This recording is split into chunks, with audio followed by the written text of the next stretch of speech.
नमस्कार दोस्तों, मैं पूर्वानंद आपका स्वागत करता हूं 21st एकेडमी में। दोस्तों, इंतज़ार ख़त्म हुआ। एसएससी सीपीओ एसआई 2020 की भर्ती आ चुकी है और हम आपके लिए पूर्ण जानकारी लेके आए हैं एसएससी सीपीओ एसआई के लिए जो सिलेबस है, जो एग्ज़ाम पैटर्न है। तो इस वीडियो को बिल्कुल अंत तक ज़रूर देखिएगा क्योंकि आपको सारी जानकारी हम देंगे फिजिकल स्टैंडर्ड के साथ। चलिए शुरू करते हैं। तो ये ऑफिशियल नोटिफिकेशन जो है वो सीपीओ का आ चुका है, सीपीओ सब इंस्पेक्टर का। तो जो सबसे पहली बात है कि जो एसएससी है, जो कर्मचारी चयन आयोग है, वो दिल्ली पुलिस और केंद्रीय सुरक्षा बल में सब इंस्पेक्टर पद के लिए ये भर्ती करा रहा है। ठीक है, तो जो दिल्ली पुलिस होती है, ठीक है, वो तो आप जानते हैं, जो दिल्ली के एरिया वाली में जो पुलिस है, और केंद्रीय जो सशस्त्र पुलिस बल होता है उसके अंदर जो होते हैं 6 पुलिस बल आते हैं। तो वो 6 पुलिस बल जो होते हैं वो कौन से होते हैं? वो होते हैं, एक तो आपका बीएसएफ होता है, सीमा सुरक्षा बल, फिर आपका सीआरपीएफ होता है, केंद्रीय रिजर्व पुलिस बल, फिर आपका सीआईएसएफ होता है, केंद्रीय औद्योगिक सुरक्षा बल, फिर आईटीबीपी होता है, भारत तिब्बत सीमा पुलिस बल, एनएसजी होता है, राष्ट्रीय सुरक्षा गार्ड, और जो एसएसबी होता है, सशस्त्र सीमा बल। तो जो इससे जुड़ी हुई महत्वपूर्ण तिथियां वो जान लेते हैं। फार्म भरने की जो महत्वपूर्ण तिथि है वो 17 जून से, जी हाँ, 17 जून से 16 जुलाई 2020 तक है, रात 11:30 बजे तक है। तो दोस्तों ध्यान रखिएगा, एंड डेट का बिल्कुल इंतजार मत कीजिए। अक्सर होता है सर्वर जाम हो जाते हैं, सरकारी कामों में ऐसे होता है, लेकिन आप करिए शुरू में जल्दी से जल्दी फार्म भर दीजिए। ठीक है, ऑनलाइन फीस भरने की जो तिथि है 18 जुलाई 2020 है, वो भी रात 11:30 बजे तक ही रहेगी। ऑफलाइन फ़ीस भरने की तिथि है, जो चालान आप निकलवा सकते हैं। अगर आप फ़ीस ऑनलाइन नहीं भरना चाहते हैं तो आप चालान निकलवा सकते हैं। आप ऑनलाइन चालान निकाल लीजिए और वो चालान निकालने की डेट 20 जुलाई 2020 तक है, रात 11:30 बजे तक। और वही चालान ले जाके आप बैंक में ले जाएं और बैंक में आप जमा करा सकते हैं, और उसकी भी अंतिम तिथि 22 जुलाई है। ठीक है, कोशिश ये करिए कि ऑनलाइन फ़ीस जमा कर दें, क्योंकि क्या होता है कि जल्दी से जल्दी जमा हो जाती है और तुरंत के तुरंत फार्म भर जाता है। इसमें हेडेक नहीं रहती, टेंशन नहीं रहती कि चालान ले जाके जमा करना है, ये है वो है। फिर है परीक्षा की तिथि। तो परीक्षा की जो तिथि है वो 29 सितंबर, अभी टेंटेटिव डेट है, ये फिक्स डेट नहीं है, हो सकता बदल भी सकती है। तो 29 सितंबर से 5 अक्टूबर के बीच में जो है इसका पेपर हो सकता है। उसका द्वितीय पेपर जो होगा, इसमें 2 पेपर होते हैं। पहला पेपर जो होगा वो 29 सितंबर से 5 अक्टूबर के बीच होगा, और दूसरा पेपर 1 मार्च 2021 को तय किया गया है। तो इसमें जो फीस है वो कितनी लग रही है? तो एप्लीकेशन फ़ीस जो जनरल कैटेगरी के लोग हैं या अन्य पिछड़े वर्ग माने ओबीसी के लोग हैं उनको 100 रुपये देने हैं। अनुसूचित जाति और अनुसूचित जनजाति मतलब एससी और एसटी कैटेगरी के जो कैंडिडेट्स हैं उनके लिए 0 फीस है। और महिलाओं जो कि किसी भी वर्ग की हैं, चाहे किसी भी वर्ग की हों, किसी कास्ट की हों महिलाएं, उन किसी भी महिला से कोई भी फीस नहीं लगेगी। शैक्षणिक योग्यता। तो देखिए, शैक्षणिक योग्यता में देखिए मेन है कि कोई भी पद हो सबके लिए ग्रेजुएशन ज़रूरी है। तो आपके पास एक ग्रेजुएशन की डिग्री होनी चाहिए।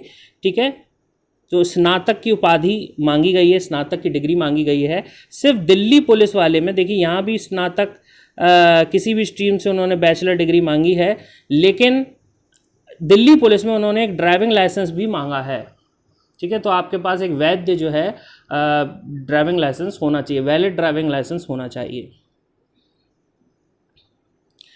आयु। तो आयु सीमा क्या है कि तो देखिए आयु सीमा जो होती है वो एक तिथि से देखी जाती है। तो आयु सीमा जो है वो 1 जनवरी 2021 से देखी जाएगी। 1 जनवरी 2021 से आपकी न्यूनतम आयु 20 वर्ष होनी चाहिए और आपकी अधिकतम आयु 25 वर्ष होनी चाहिए। तो आयु सीमा में जो छूट होती हैं वो जो होती हैं वो नियमानुसार दी जाती हैं। जैसे कि आपने देखो ओबीसी वालों को 3 साल मिलता है, एससी एसटी वालों को 5 साल 6 साल, जिस हिसाब से उन्होंने एक रूल्स बनाए हैं। इसका पे स्केल कितना है? तो देखिए पे स्केल की अगर हम बात करते हैं तो सब इंस्पेक्टर जो सीएपीएफ में होता है, सब इंस्पेक्टर पद में होंगे, उनका जो पे स्केल होगी वो 35,400 से लेके 1,12,400 के बीच होती है। और ये ग्रुप बी पोस्ट होती है, नॉन गैजेटेड, नॉन मिनिस्ट्रियल, तो अच्छी खासी तनख्वाह होती है। और जो दिल्ली पुलिस में सब इंस्पेक्टर की भी होती है उसका भी पोस्ट यही होती है, पे स्केल यही होती है, लेवल 6 होता है, लेकिन ये ग्रुप सी की पोस्ट होती है। ठीक है, तो ये ग्रुप सी की पोस्ट दिल्ली पुलिस में ग्रुप सी की पोस्ट मानी जाती है। लेकिन अगर CAPF और में आप जाएंगे, सशस्त्र सीमा बलों में जाएंगे, तो वहाँ पे आप ग्रुप बी पोस्ट में होते हैं। वैकेंसी डिटेल्स, तो हम वैकेंसी डिटेल्स में जब देखते हैं तो देख सकते हैं कि आप सब इंस्पेक्टर की जो दिल्ली पुलिस है उसमें मेल्स के लिए जो ओपन पद हैं वो 32 हैं, जनरल वालों के लिए, EWS वालों के लिए 9 पद हैं, OBC के लिए 6 हैं, SC के लिए 11 हैं, ST के लिए 15 हैं, टोटल मिला के 73 पद हैं जो ओपन हैं। ठीक है, इसमें कोई भी डाल सकता है। डिपार्टमेंट के लोगों के लिए भी उन्होंने अलग से पद रखे हैं, एक्स सर्विसमैन के लिए उन्होंने अलग पद रखे। तो इस प्रकार से टोटल वैकेंसी 91 हो जाती हैं।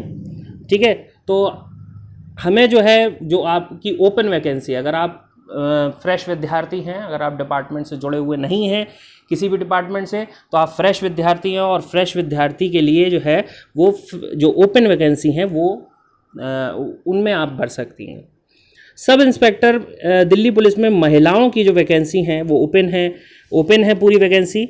उसमें 35 पद जो हैं अनरिजर्व वालों कैटेगरी कैंडिडेट्स के लिए है, EWS के लिए 8 हैं, OBC के लिए 17, SC के लिए 12 और ST के लिए 6 पद हैं। तो टोटल मिला के 78 पद हो गए ऐसे। ठीक है, इसके बाद CAPF में जो वैकेंसी है वो बलों के हिसाब से निकली हुई है। देख सकते हैं आप, CRPF में जो है टोटल 1072 पद निकले हैं, BSF में 244 पद निकले हैं, ITBP में 43 हैं, और CISF में 20 पद हैं, SSB में आपके 16 पद हैं, और इस तरीके से मिला के 1305 पद कुल होते हैं। 1395 सॉरी। तो वैकेंसी काफ़ी निकली हुई हैं। ऐसा मत सोचिए कि इतना कम है, किसी में कम है, आप ये मत सोचिए। ठीक है, वैकेंसियों का मुंह नहीं ताकना चाहिए, वैकेंसियाँ अच्छी निकली हुई हैं, आपकी मेहनत के ऊपर है। आप अच्छे से अगर मेहनत करेंगे तो ये कोई बहुत डिफ़िकल्ट एग्ज़ाम नहीं होता। ठीक है, तो इसमें 2 पेपर होते हैं। तो रिटन एग्ज़ाम होता है पेपर 1 और पेपर 2। पेपर 1 आपको पास करना है। तो चलिए देखते हैं कि पेपर 1 क्या होता है। तो पेपर 1 में देख सकते हैं कि आप जो पेपर 1 आपका होगा उसमें 4 पार्ट होंगे। पहला पार्ट जो है वो है जनरल इंटेलिजेंस रीजनिंग का, जिसमें आपके 50 क्वेश्चन आएंगे 50 मार्क्स के। ठीक है, तो ये 2 घंटे का पूरा पेपर होगा। ठीक है, तो इसमें ऑब्जेक्टिव टाइप होगा, ये पूरा ध्यान रखिएगा, ऑब्जेक्टिव टाइप पेपर होता है जो टिक मार्क करने वाला होता है। तो जनरल स्टडीज़ रीजनिंग का 50 क्वेश्चन आएंगे 50 नंबर के। फिर जनरल नॉलेज और जनरल अवेयरनेस आएगा 50 क्वेश्चन 50 मार्क्स के। फिर आपकी क्वांटिटेटिव एप्टीट्यूड माने मैथ्स आएगी आपकी 50 क्वेश्चन 50 मार्क्स के। और इंग्लिश जो है कॉम्प्रिहेंशन आएगा 50 क्वेश्चन 50 मार्क्स के। तो वही पुराना कोर्स है जिस तरीके चलता है कि रीजनिंग है, मैथ है, GS है आपकी, इंग्लिश है। ठीक है, तो ये 4 चीज़ें हैं आपकी। तो इस प्रकार से आपके 200 क्वेश्चन हो जाते हैं 200 मार्क्स के, और 2 घंटे में आपको ये पूरा पेपर सॉल्व करना है। अब पेपर 2, तो पेपर 2 का पैटर्न क्या होता है जान लेते हैं। पेपर 2 जो होगा, अगर आप पेपर 1 निकाल लेते हैं तो पेपर 2 होगा, और पेपर 2 जो होगा वो आपका इंग्लिश लैंग्वेज का ही होगा सिर्फ।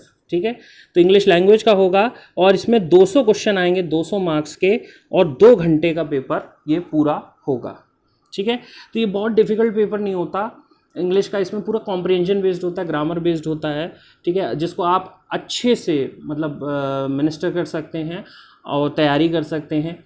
ठीक है, इसमें कोई बहुत ज़्यादा काफ़ी चीज़ें रटने वाली भी होती है, जैसे वन वर्ड सब्स्टिट्यूशंस हैं, सिनोनिम्स हैं, एंटोनिम्स हैं, आप रट सकते हैं। ठीक है, बहुत ज़्यादा कहते हैं आप कई लोग इसको छोड़ देते हैं इसलिए कि यार इंग्लिश नहीं आती हमें, तो ऐसा मत सोच के चलिए। ठीक है, मेहनत आप कर सकते हैं, आप अच्छे लगन से करेंगे तो ज़रूर आपका CPU क्लियर हो जाएगा। कुछ अन्य बातें भी जान लेते हैं। देखिए, प्रश्न पत्र जैसे कि मैंने पहले बता दिया आपको कि प्रश्न पत्र जो है ऑब्जेक्टिव टाइप का ही होगा। दोनों पेपर जो होंगे उनमें नेगेटिव मार्किंग होगी, तो इस बात का बहुत ध्यान रखिएगा कि गलत नहीं छूना है किसी भी प्रकार से। अगर नहीं आ रहा है छोड़ दीजिए, ठीक है, नहीं तो नेगेटिव मार्किंग में चले जाते हैं मार्क्स।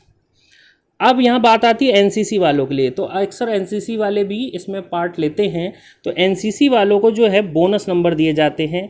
तो एनसीसी के जो कैंडिडेट्स हैं जिनका सी सर्टिफिकेट है, उन्हें जो है 10 मार्क्स मिलते हैं, एक्स्ट्रा बोनस मार्क्स मिलते हैं। एनसीसी बी के सर्टिफिकेट वालों को 6 मार्क्स मिलते हैं, एनसीसी ए सर्टिफिकेट वालों को 4 मार्क्स मिलते हैं। ठीक है, तो ये एनसीसी वालों को बोनस नंबर दिए जाते हैं। अब आते हैं सिलेबस की बात। तो हम सिलेबस की बात करते हैं, तो पेपर 1 का जो सिलेबस होता है तो उसमें 4 पार्ट है, जैसे कि हम देख लिया है, रीजनिंग, जीएस, आपकी मैथ्स और इंग्लिश। तो सबसे पहले हम रीजनिंग का सिलेबस देख रहे हैं कि रीजनिंग में क्या क्या आएगा। तो रीजनिंग में सबसे पहले एनालॉजी आती है, आपकी समरूपता, फिर समानताएं और अंतर, सिमिलैरिटीज़ एंड डिफरेंसेस, अंतरिक्ष दृश्य स्पेस विजुअलाइजेशन, स्थानिक अभिविन्यास स्पैटियल ओरिएंटेशन, समस्या समाधान प्रॉब्लम सॉल्विंग, विश्लेषण एनालिसिस, निर्णय जजमेंट, निर्णय लेना डिसीजन मेकिंग, दृश्य स्मृति विजुअल मेमोरी, भेदभाव डिस्क्रिमिनेशन, अवलोकन ऑब्जर्वेशन, संबंध अवधारणा रिलेशनशिप कॉन्सेप्ट्स।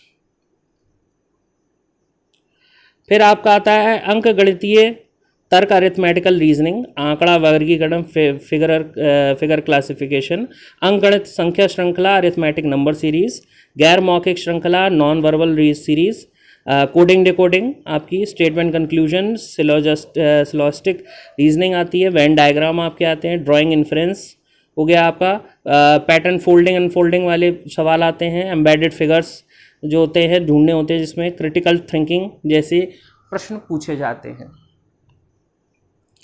और इमोशनल इंटेलिजेंस और सोशल इंटेलिजेंस से भी जुड़े हुए प्रश्न रीजनिंग में पूछे जाते हैं। तो बहुत वृहत्तर कोर्स आपको लग रहा होगा, ऐसा है नहीं। आप बेसिक से स्टार्ट करिए, बेसिक रीजनिंग से स्टार्ट करिए। अगर आप बेसिक रीजनिंग से फोकस करके चलते हैं तो ऐसा कुछ नहीं है कि बहुत ज़्यादा एडवांस टाइप के क्वेश्चन आएंगे, ऐसा नहीं होगा। ठीक है, तो आप बेसिक रीजनिंग से स्टार्ट करिए, बेसिक बुक्स सॉल्व करिए, बेसिक क्वेश्चन सॉल्व करिए, और उसके बाद अपग्रेड करिए अपने आप को। अगली बात आती है जनरल नॉलेज की और जनरल अवेयरनेस की। तो इसमें देखिए भारतीय इतिहास आता है, राष्ट्रीय स्वतंत्रता आंदोलन। तो भारतीय इतिहास में जो मॉडर्न इंडिया का पार्ट होता है वो अलग से लिया जाता है। ठीक है, उसको ख़ास तौर से आप पढ़ के चलिएगा, मॉडर्न इंडिया के उससे ज़्यादा सवाल आते हैं। भारत का भूगोल, भारत की राज्य व्यवस्था, अर्थव्यवस्था, सामान्य ज्ञान जो फिक्स जनरल नॉलेज होती है, समसामयिकी माने करंट अफेयर्स आपके, पर्यावरण हो गया, सरकारी योजनाएं, ये बहुत अच्छे से कर लीजिए, और विविध में जैसे आपके पुरस्कार हैं और आपके सम्मेलन हैं, समिट्स हैं, ये सब चीज़ें आपको करनी होती है। करंट अफेयर्स वाला जो बेसिकली पार्ट होता है, तो ख़ास तौर से इसमें ज़रूर ये करिए कि वार्षिकी आप ज़रूर पढ़ें। ठीक है, ईयरली एक मैगज़ीन ज़रूर पढ़िए, क्योंकि वो बहुत ज़रूरी होती है। हमारे चैनल पे भी आपको बहुत सारा मटेरियल मिलता रहेगा। प्लीज़ हमें सब्सक्राइब करिए, अच्छे से हमारे वीडियोस को देखिए, जिससे कि आप अपडेटेड रह सकें।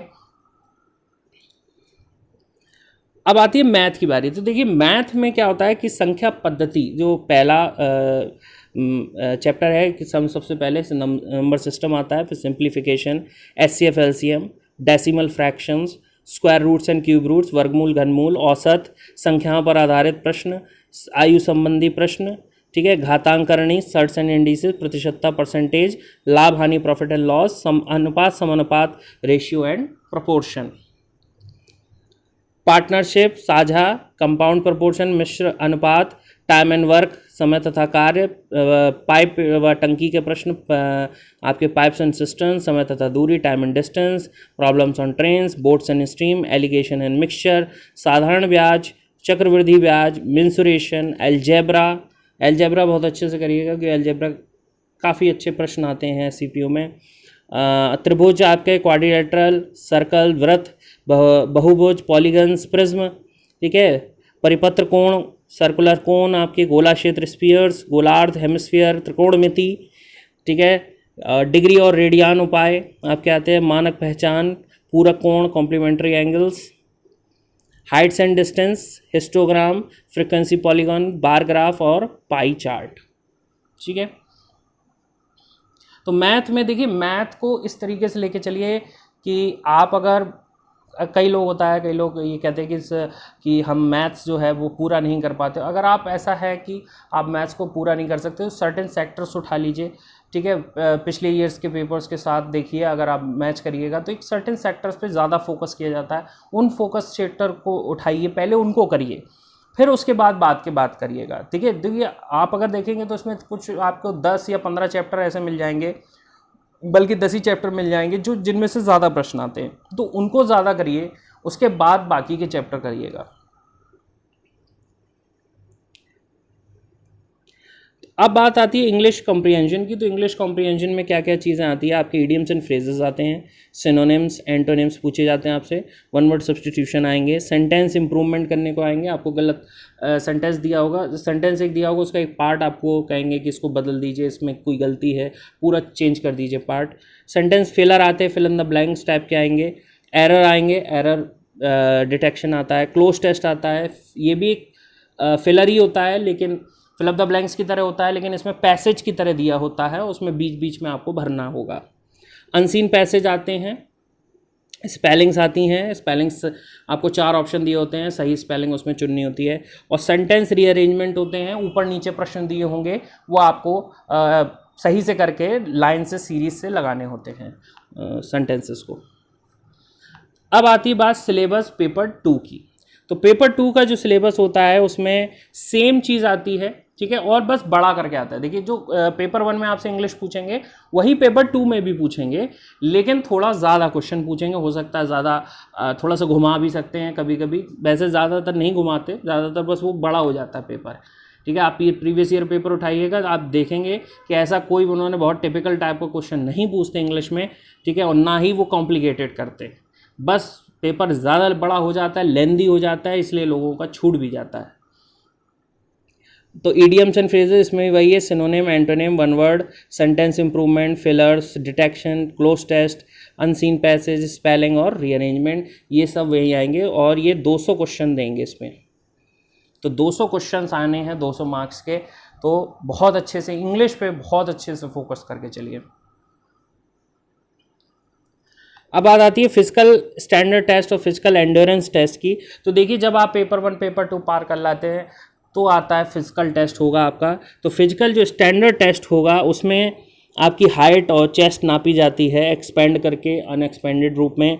जो मेल्स हैं वो उनकी जो हाइट है वो लगभग 170 सेंटीमीटर मांगी है, अनएक्सपेंडेड छाती 80 मांगी है और एक्सपेंडेड फुला के छाती 85 होनी चाहिए। ऐसे कैंडिडेट जो हिली एरियाज से संबंधित हैं जैसे गढ़वाल, कुमाऊं, हिमाचल प्रदेश से, उनकी हाइट जो है 165 सेंटीमीटर मांगी है, उनकी छाती जो है वो अनएक्सपेंडेड बिना फुलाए 80 है और फुला के 85 मांगी है। और ऐसे कैंडिडेट्स हैं जो शेड्यूल ट्राइब से बिलोंग करते हैं, उनकी हाइट 162.5 मांगी गई है, 77 उनकी जो अनएक्सपेंडेड बिना फुलाए छाती मांगी है और 82 जो है फुला के मांगी है। फीमेल्स कैंडिडेट जो हैं उनकी जो हाइट है नॉर्मल फीमेल कैंडिडेट्स की, नॉर्मल पार्ट से जो बिलोंग करते हैं इंडिया के, उनके लिए जो हाइट मांगी है 157 है। फीमेल्स के लिए चेस्ट का साइज़ नहीं दिया जाता है। और ऐसी फीमेल्स जो हिली एरियाज से आती हैं उनके लिए 155 सेंटीमीटर हाइट मांगी गई है। और ऐसी फीमेल्स एरिया जो शेड्यूल ट्राइब्स एरिया से आती हैं उनके लिए 154 सेंटीमीटर हाइट कही गई है। तो इसके हिसाब से भी चलिए देखिए, आप कई लोग हाइट भी बढ़ाने के कई नुस्खे होते हैं, उनको अप्लाई करिए। अपने आप फिजिकली अपने आप को फिट रखिए, क्योंकि देखिए अगर आप पेपर पार कर लेते हो और फिजिकल में फेल हो जाते हो तो ये बहुत दुखद बात होती है। तो अपने फिजिकल को भी मेंटेन करके चलिए। तो आपका फिजिकल जो स्टैंडर्ड टेस्ट होता है उसके बाद आपका फिजिकल एंड्योरेंस टेस्ट होगा, ठीक है, पीईटी होगा। तो पीईटी में दौड़ होती है, ठीक है, दौड़ होगी, लंबी कूद, ऊंची कूद और शॉर्ट पुट होता है। तो जो पुरुष अभ्यर्थी हैं, पुरुष अभ्यर्थियों के लिए 100 मीटर की दौड़ आपको पार करनी है 16 सेकंड में, और 1.6 किलोमीटर की दौड़ आपको करनी है 6.5 मिनट में। लंबी कूद 3 बार में 3.65 मीटर आपको लगानी है। वहीं ऊंची कूद 3 बार में 1.2 मीटर लगानी है। शॉर्ट पुट जो कि 16 पाउंड का होगा उसको 3 बार में 4.5 मीटर तक फेंकना है। वहीं महिलाओं के लिए 100 मीटर की दौड़ 18 सेकंड की है और 800 मीटर की जो दौड़ है वो 4 मिनट में है। लंबी कूद जो है 3 बार में 2.7 मीटर लगानी है। ऊंची कूद 3 बार में 0.9 मीटर लगानी है। शॉर्ट पुट जो है 16 पाउंड का 3 बार में 4.5 मीटर तक फेंकना है। तो आपको हमारा वीडियो कैसा लगा हमें ज़रूर लाइक करें, सब्सक्राइब करें, शेयर करें और नोटिफिकेशन बेल को प्रेस करना ना भूलें। हमें अगर आप नए हैं हमारे चैनल के लिए तो प्लीज़ हमें सब्सक्राइब करिए। हम आपके लिए बहुत अच्छे मटेरियल्स और वीडियोस लाते रहेंगे। धन्यवाद।